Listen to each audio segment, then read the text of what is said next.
കോഴിക്കോട്ടേക്കൊന്ന് പോവുകയാണ്.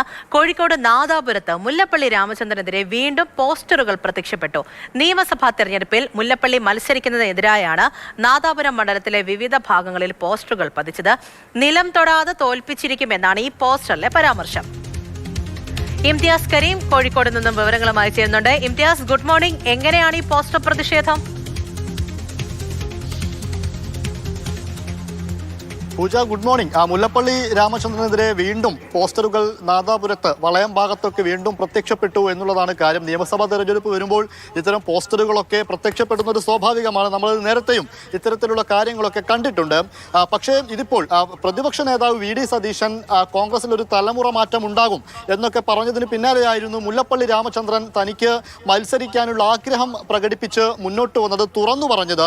അതിന് പിന്നാലെയാണ് ഇപ്പോൾ നാദാപുരത്തൊക്കെ ഈ തരത്തിൽ മുല്ലപ്പള്ളി രാമചന്ദ്രൻ ഇങ്ങോട്ടേക്ക് വേണ്ട, അങ്ങനെ വന്നു കഴിഞ്ഞാൽ നിലം തൊടാതെ തോൽപ്പിച്ചിരിക്കുമെന്ന രീതിയിലൊക്കെ പോസ്റ്ററുകൾ പ്രത്യക്ഷപ്പെട്ടത് എന്നുള്ളതാണ് കാര്യം. പക്ഷേ ഇന്നിപ്പോൾ രമേശ് ചെന്നിത്തല അടക്കം മാധ്യമങ്ങളെ കണ്ടപ്പോൾ പറഞ്ഞ ഒരു പ്രധാനപ്പെട്ട കാര്യമുണ്ട്. കോൺഗ്രസിൽ UDF-ൽ ഇത്തവണ വിജയ സാധ്യതയാണ് നോക്കുന്നത്. സ്ഥാനാർത്ഥികളെ നിർണ്ണയിക്കുന്നതിൽ വിജയ സാധ്യത പരിഗണിച്ചായിരിക്കും സ്ഥാനാർത്ഥികളെ നിർണ്ണയിക്കുക എന്നുള്ള കാര്യമാണ്. പക്ഷേ ഈ നാദാപുരവും അതുപോലെ തന്നെ കൊയിലാണ്ടിയും ഈ മുല്ലപ്പള്ളി രാമചന്ദ്രൻ മത്സരിക്കാൻ ആഗ്രഹിക്കുന്നു എന്ന് സൂചന ലഭിക്കുന്ന രണ്ട് സ്ഥലങ്ങളൊന്ന് നാദാപുരമാണ്, മറ്റൊന്ന് കൊയിലാണ്ടിയാണ്. ഈ നാദാപുരത്ത് യൂത്ത് കോൺഗ്രസിന്റെ നേതാവായിട്ടുള്ള KM അഭിജിത്തിനെയും കൊയിലാണ്ടിയിൽ DCC അധ്യക്ഷൻ K പ്രവീൺകുമാറിനെയും ഒക്കെ മത്സരിപ്പിക്കാനുള്ള സാധ്യതയും നമുക്ക് തള്ളിക്കളയാനാകില്ല. അങ്ങനെയും ചില നീക്കങ്ങൾ ഒരു ഭാഗത്ത് നടക്കുന്നുണ്ട്. അവർക്ക് വേണ്ടിയുള്ള മുറവിളികളും നാദാപുരത്തും കൊയിലാണ്ടിയിലും ഒക്കെ നടക്കുന്നുണ്ട്. അതിനിടയിലാണ് തനിക്ക് മുതിർന്ന നേതാവായ തനിക്ക് മത്സരിക്കണമെന്ന ആഗ്രഹവുമായിട്ട് മുല്ലപ്പള്ളി രാമചന്ദ്രൻ രംഗത്ത് വരുന്നത്. ആ ഘട്ടത്തിൽ കൂടെയാണ് നാദാപുരത്ത് ഇപ്പോൾ ഇദ്ദേഹത്തിനെതിരെ പോസ്റ്ററുകൾ വന്നത്.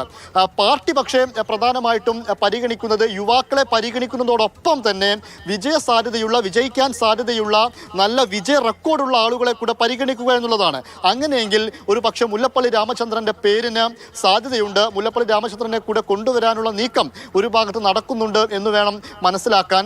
എന്തായാലും തലമുറ മാറ്റം ഉണ്ടാകും, യുവാക്കളെ പരിഗണിക്കും എന്നൊക്കെ പറഞ്ഞു നിൽക്കുന്ന സമയത്താണ് മുല്ലപ്പള്ളി രാമചന്ദ്രൻ തനിക്ക് മത്സരിക്കണമെന്ന ആഗ്രഹവുമായിട്ട് മുന്നോട്ട് വരുന്നത്. ആ ഘട്ടത്തിലാണ് ഈ തരത്തിൽ പ്രതിഷേധ പോസ്റ്ററുകൾ നാദാപുരത്ത്, വളയത്ത് തുടങ്ങിയ സ്ഥലങ്ങളിലൊക്കെ പ്രത്യക്ഷപ്പെടുന്നത്. പൂജ.